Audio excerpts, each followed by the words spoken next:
आपण कधी एवढं मोठं झालो कळलंच नाही, असं का म्हणते हे मी पुढे तुम्हाला सांगतेच. तर श्री स्वामी समर्थ मंडळी असं छान छान आवरून आम्ही गेलो होतो समोरच्या ताईंच्या हळदी कुंकाला. रथसप्तमीच्या दिवसचा हा व्हिडिओ आहे.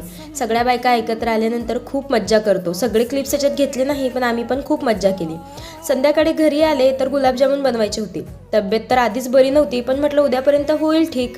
मग काय घेतले आपले गुलाबजाम बनवायला, आणि ह्या वेळेस 1.5 किलोचे गुलाबजामुन बनवले होते. खूप दिवसांनी बाजारात जाणार होते, म्हणजे 1 हप्ता गेले नव्हते, तर म्हटलं होईल. आणि डॉक्टरकडे जाऊन बघितलं तर ज्याची भीती होती तेच झालं. डॉक्टरनी सलाईन लावली आणि 1 सोडून 2 सलाईनी लावल्या.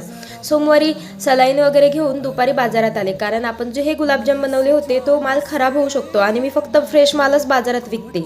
मग बघा तुम्ही, आपण लहान असताना आजारी असलो म्हणजे झोपून राहायचो, आयतं खायचं आणि झोपायचं, फक्त एवढंच काम करायचो. पण एवढं मोठं कधी झालो हे कळलंच नाही की आपल्याला जबाबदारी आपल्या आजारापेक्षा जरा जास्तच मोठी वाटायला लागली. बरं, खूप दिवसांनी हा बाजारातला व्हिडिओ आला आहे, कसा वाटला कमेंट करून सांगा. चला आता व्हिडिओ इथे एंड करते. बाय.